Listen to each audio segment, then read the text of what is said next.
الحمد لله الذي علا بحوله ودنا بطوله مانح كل غنيمة وفضل وكاشف كل عظيمة وعسر أحمده على عواطف كرمه وسوابغ نعمه وأؤمن به أولا باديا واستهديه قريبا هاديا واستعينه قادرا قاهرا وأتوكل عليه كافيا ناصرا والصلاة والسلام والتحية والإكرام على صاحب الوقار والسكينة المدفون بأرض المدينة سيدنا ونبينا وشفيع ذنوبنا وحبيب قلوبنا وطبيب نفوسنا مولانا ومولى الثقلين جد الحسن والحسين بالقاسم محمد اللهم صل وآله الطيبين الطاهرين المعصومين المظلومين المنتجبين المنتخبين الذين أذهب الله عنهم الرجس وطهرهم تطهيرا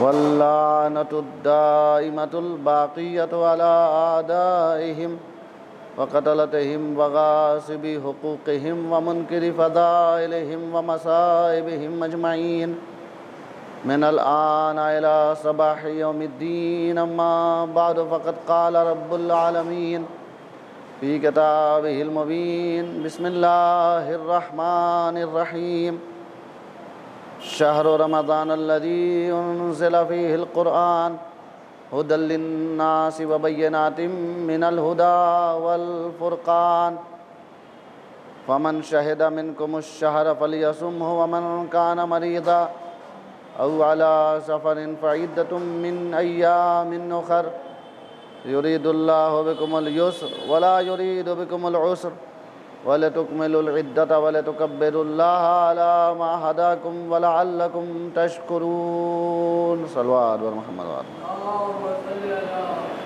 آپ حضرات سے حسب معمول گزارش ہے ایک مرتبہ سورہ حمد 3 مرتبہ سورہ اخلاص کی تلاوت فرما کر عابس رضوی مرحوم ابن اختر حسن رضوی ثاقب رضوی مرحوم ابن اختر حسن رضوی رہبر شہید شہداء ایران شہداء ملت جعفریہ اور جملہ مومنین و مومنات کی ارواح کو اصال کریں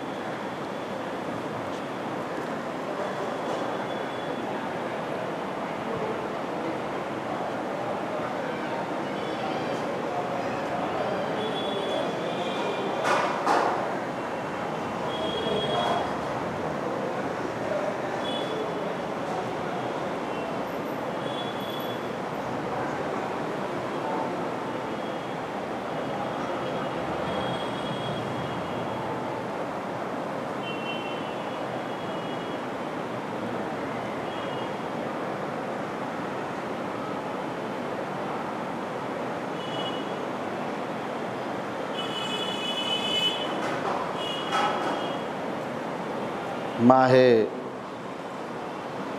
بہار قرآن بڑی تیزی کے ساتھ ہم سے رخصت چاہتا ہے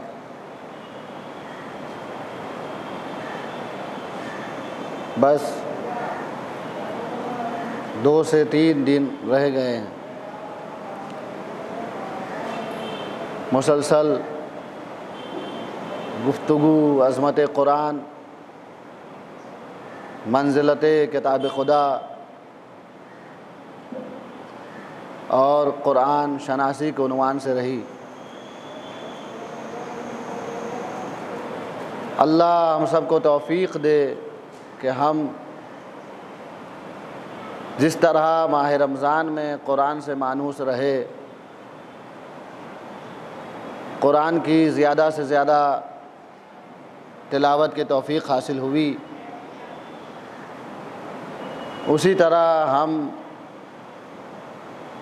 دیگر مہینوں میں بھی، دیگر ایام میں بھی قرآن سے مانوس رہیں، زیادہ سے زیادہ تلاوت قرآن کریں، اور تلاوت مقدمہ عمل بنے۔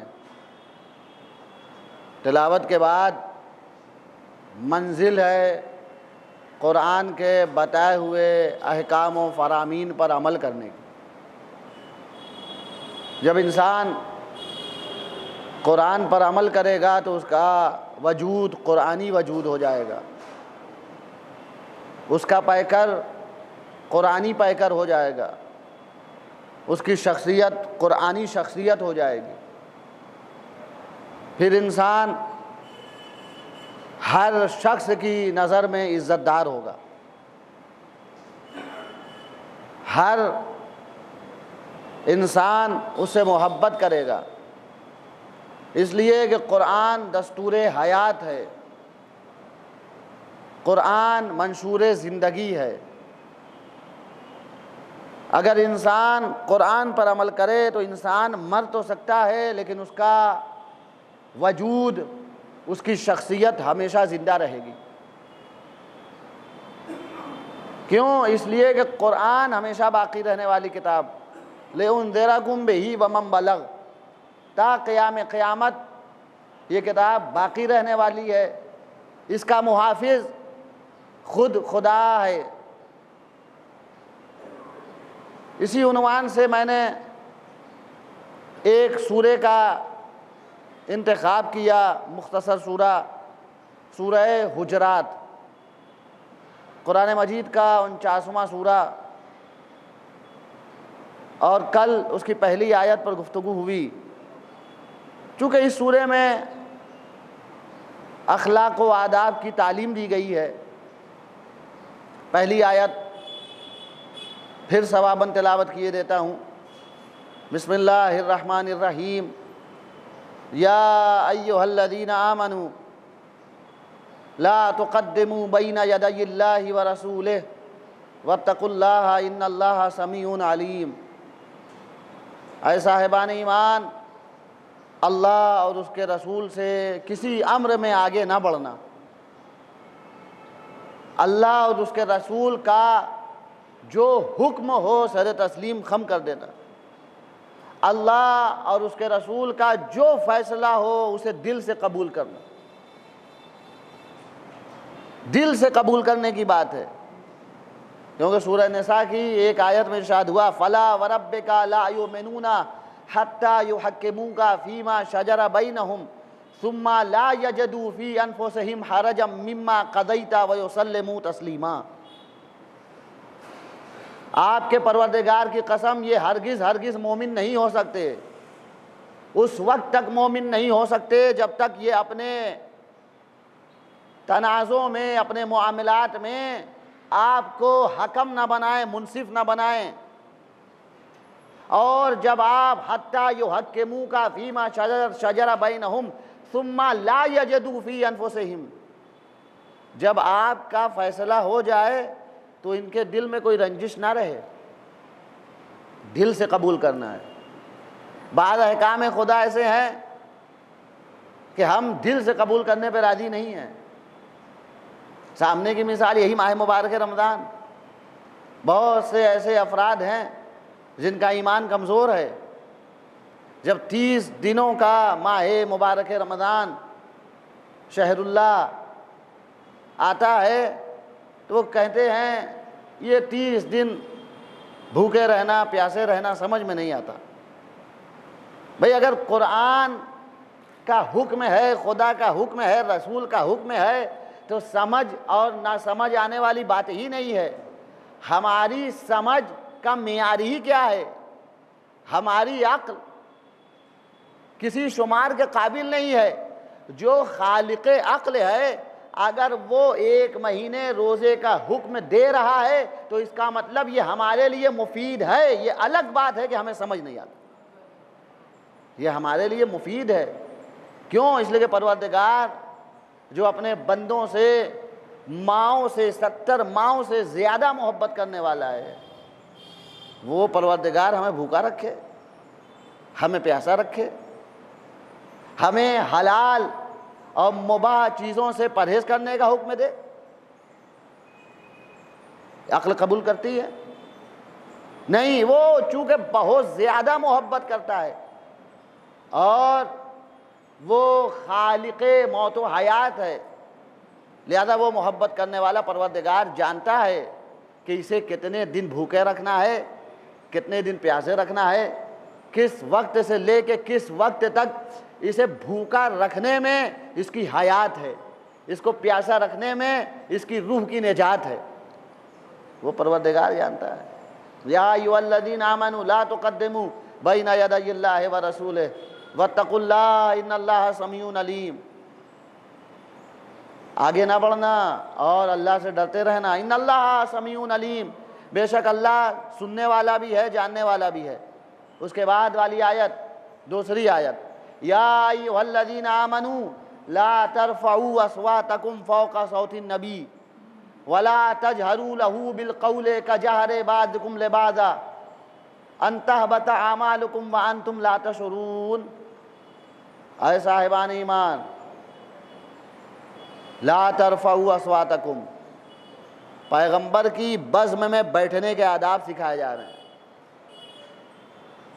لا ترفعوا اصواتکم فوق صوت النبی، اے مسلمانوں اپنی آواز نبی کی آواز پہ بلند نہ کرنا۔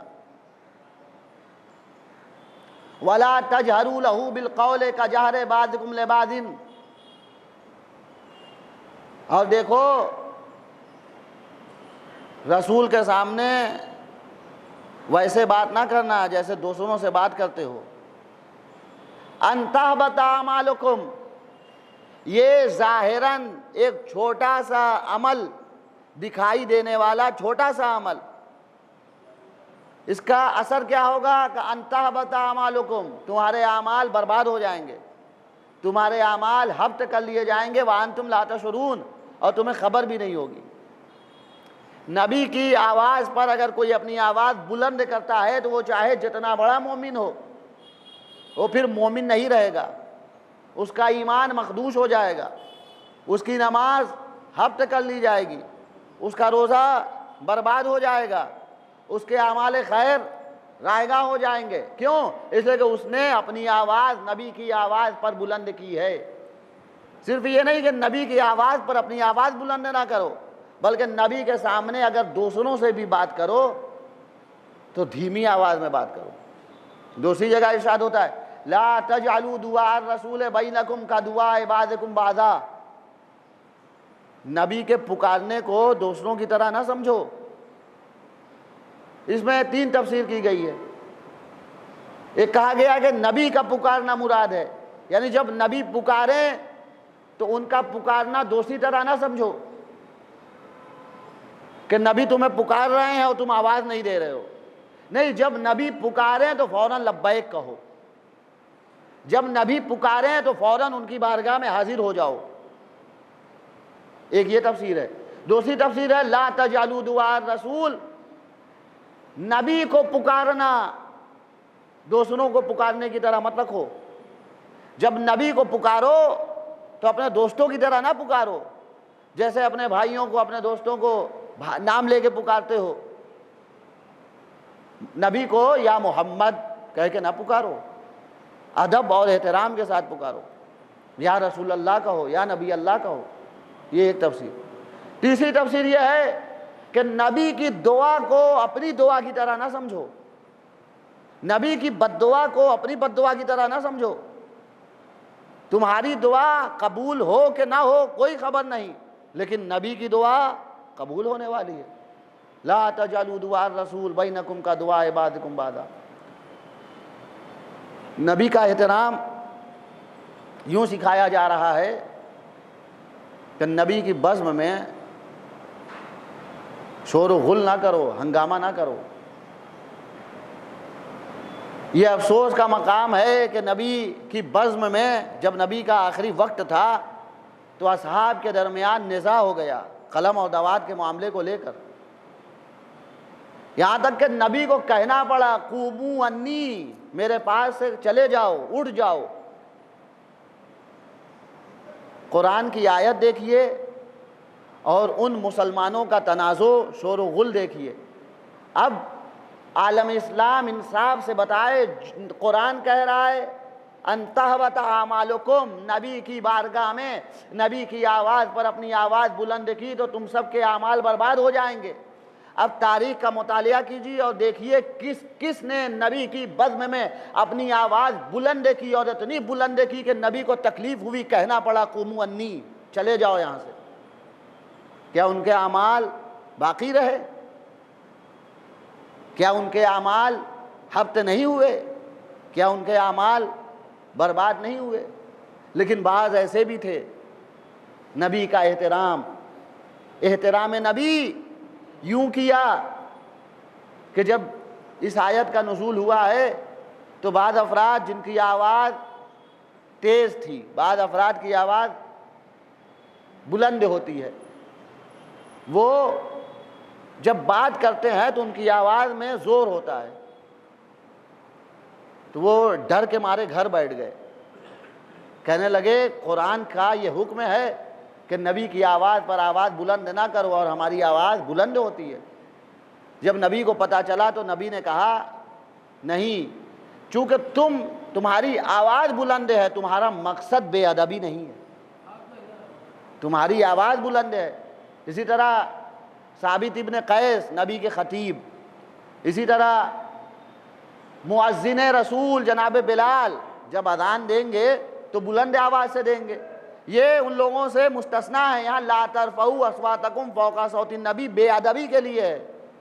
جب نبی کی آواز پر اپنی آواز کوئی بلند کرے گا، نبی تو نبی ہیں، احترام تو یہ ہے کہ انسان کسی معلم کے آگے اپنی آواز بلند نہ کرے، استاد کے سامنے اپنی آواز بلند نہ کرے، والدین کے سامنے اپنی آواز بلند نہ کرے، وہ تو نبی ہیں، بے ادبی کا شائبہ نہ ہو۔ احترام کرنے والے ایسے بھی نبی کا احترام کرنے والے ہیں کہ جناب ایوب انصاری بڑے مشہور صحابی، جب نبی مکے سے ہجرت کر کے مدینے آئے ہیں تو جس گھر میں نبی نے قیام کیا ہے وہ ابو ایوب انصاری کا گھر تھا۔ ایوب انصاری کا گھر 2 منزلہ تھا، اوپر ایوب انصاری رہتے تھے، نیچے پیغمبر۔ 7 یا 8 مہینے تک پیغمبر اسی گھر میں مقیم رہے، اس کے بعد مسجد میں حجرہ بنایا گیا نبی کے لیے۔ ایوب انصاری کہتے تھے یا رسول اللہ آپ اوپر رہیے، میں نیچے رہوں گا۔ نبی کہتے تھے نہیں، میں نیچے اس وقت اس لیے رہتا ہوں تاکہ کوئی ملاقات کے لیے آئے تو اسے پریشانی نہ ہو۔ مجھ سے ملاقات کے لیے لوگ آتے جاتے رہتے ہیں، وفود آتے ہیں، گروہ آتے ہیں، مسلمان آتے ہیں، اور بھی افراد ملاقات کے لیے آتے ہیں۔ یہ احترام کی منزل ہے۔ ابو ایوب انصاری کہتے ہیں کہ جب تک نبی میرے گھر میں رہے 7-8 مہینے تک، میں نے کوئی ایسا کھانا نہیں پکایا جس میں بو ہو تاکہ اس بو سے نبی کو تکلیف ہو۔ اللہ اکبر، یہ احترام پیغمبر۔ اور پھر فرماتے ہیں کہ میں چونکہ اوپری منزل پر رہتا تھا اور نبی کے حجرے کے پاس سے گزرنا ہوتا تھا سیڑھی سے، اس دور میں ڈول سے پانی بھرا جاتا تھا۔ کہتے ہیں میں برتن میں پانی پورا نہیں بھرتا تھا، برتن خالی رکھتا تھا، ایسا نہ ہو کہ میں برتن لے کے سیڑھی سے چڑھوں اور برتن سے پانی کے کچھ قطرات نبی کے حجرے کے پاس گر جائیں۔ اللہ اکبر، برتن سے پانی کے کچھ قطرے حجرے پیغمبر کے پاس گر جائیں اور نبی کو اذیت ہو۔ پھر فرماتے ہیں کہ جب تک نبی میرے گھر میں رہے میں کبھی بھی سیڑھی پر اپنے حجرے میں جانے کے لیے تیزی سے نہیں گیا، ہمیشہ قدم دبا کے رکھے تاکہ نبی کو ہمارے قدموں کی آہٹ سے بھی تکلیف نہ ہو۔ اب آپ انصاف سے بتائیں، اہل ایمان ہیں، کلمہ گو ہیں، مسلمان ہیں، روزے دار ہیں، ایک طرف نبی کے ایسے اصحاب، اتنا احترام نبی کا لحاظ ہے، اور ایک طرف وہ جو نبی کی بزم میں اتنا شور و غل کرتے ہیں کہ نبی کو کہنا پڑتا ہے قوموا انی. اب دونوں برابر ہوئیں تو کیسے ہیں؟ اب دونوں کو ہم برابر کہیں تو کیسے کہیں؟ یا ایھا الذین آمنوا لا ترفعوا اصواتکم فوق صوت النبی. نبی کی آواز پر اپنی آواز بلند نہ کرو. نبی کے سامنے آپس میں بات بھی کرو تو آہستہ. ان تحبط اعمالکم، ایسا نہ ہو کہ تمہارے اعمال برباد ہو جائیں. اللہ اکبر، کیا شان پیغمبر ہے. اور یہ حکم صرف نبی کی زندگی میں نہیں ہے، نبی کی ظاہری حیات کے بعد بھی یہ حکم باقی ہے. جب آپ روضے میں جائیں، نبی یا آل نبی کے حرم میں جائیں تو حکم ہے کہ بلند آواز سے گفتگو نہ کریں. خیال رکھیں احترام نبی و آل نبی کا. اسی لیے نبی کی قبر مبارک اور نبی کی روضہ اطہر پر یہ آیت لکھی ہوئی ہے، یا ایھا الذین آمنوا لا ترفعوا اصواتکم فوق صوت النبی. نبی کی آواز پر اپنی آواز بلند نہ کرو. اور اس کی دلیل یہ ہے کہ جب امام حسن کا جنازہ نبی کے پہلو میں دفنانے کے لیے لایا گیا ہے تو تینوں کی بارش ہونے لگی، شور و غل ہوا، ہنگامہ ہوا. حسن کو قبر نبی کے نزدیک دفنانے نہیں دیا جائے گا. حسن کو نبی کے پہلو میں دفن ہونے نہیں دیں گے. جب شور و غل ہوا تو امام حسین نے یہی آیت پڑھی، یا ایھا الذین آمنوا لا ترفعوا اصواتکم فوق صوت النبی. اے صاحبان ایمان، نبی کی آواز پر اپنی آواز بلند نہ کرو. نبی کی بارگاہ میں، نبی کے حضور، نبی کے روضے میں اپنی آواز بلند نہ کرو. دل تو کہتا ہے چونکہ امام حسین نواسۂ رسول ہیں، جزو رسول ہیں، احترام رسول کی وجہ سے حسن کا جنازہ واپس لے کے آ گئے، جنت البقیع میں لے کے آ گئے. اگر احترام رسول پیش نظر نہ ہوتا تو کون تھا جو حسین کے ہوتے ہوئے حسن کا جنازہ قبر نبی کے پاس دفنانے نہ دے؟ کس میں جرت ہے جو عباس کے ہوتے ہوئے، عباس کے بڑے بھائی حسن کا جنازہ نبی کے پہلو میں دفن ہونے سے منع کر دے؟ لیکن حسین نبی کا احترام جانتے ہیں، حسین نبی کی منزلت جانتے ہیں. حسین نے صبر کیا، عباس نے صبر کیا. جنازہ حسن کا، اللہ اللہ، وہ جنازہ جو گھر سے نکلا تھا نا تو کفن سفید تھا. جب بھی جنازہ گھر سے نکلتا ہے تو کفن سفید ہوتا ہے، لیکن یہ وہ جنازہ ہے جب گھر لوٹا ہے نا، اللہ اللہ، یہ جنازہ ایک مرتبہ گھر سے نکلا ہے تو دفن نہیں ہوا بلکہ گھر واپس لے جایا گیا، بیت الشرف واپس آیا ہے. کہ آپ نے ایسا کوئی جنازہ دیکھا ہے جو گھر سے نکل کر کبھی واپس گیا ہو؟ یہ تو امام حسن کا مقدر ہے. جب جنازہ نکلا تیروں کی بارش ہونے لگی. امام حسن کے جنازے میں تیر پیوست ہو گئے. حسن کا جنازہ لہو لہان ہو گیا. کفن تبدیل کرنے کے لیے بیت الشرف میں واپس لایا گیا. اللہ اللہ، یہ فاطمہ کے بیٹوں کا کیا مقدر ہے. ارے فاطمہ کے دو بیٹے، ایک کا نام حسن، ایک کا نام حسین، ایک کے جنازے پر تیر، ایک کا جنازہ تیروں پر معلق تھا. انا للہ و انا الیہ راجعون، رضم بقضائہ و تسلیما لامرہ. آپ حضرات سے گزارش ہے کہ ایک مرتبہ سورہ حمد اور 3 مرتبہ سورہ اخلاص کی تلاوت فرما کر عابس رضوی مرحوم ابن اختر حسن رضوی، ثاقب رضوی مرحوم ابن اختر حسن رضوی، رہبر شہید سید علی خامنائی، تمام شہداء ایران، جملہ شہداء ملت جعفریہ، اپنے اپنے تمام مرحومین مرحومات، بالخصوص جو لاوارث مومنین ہیں، ان سب کی ارواح کو احساس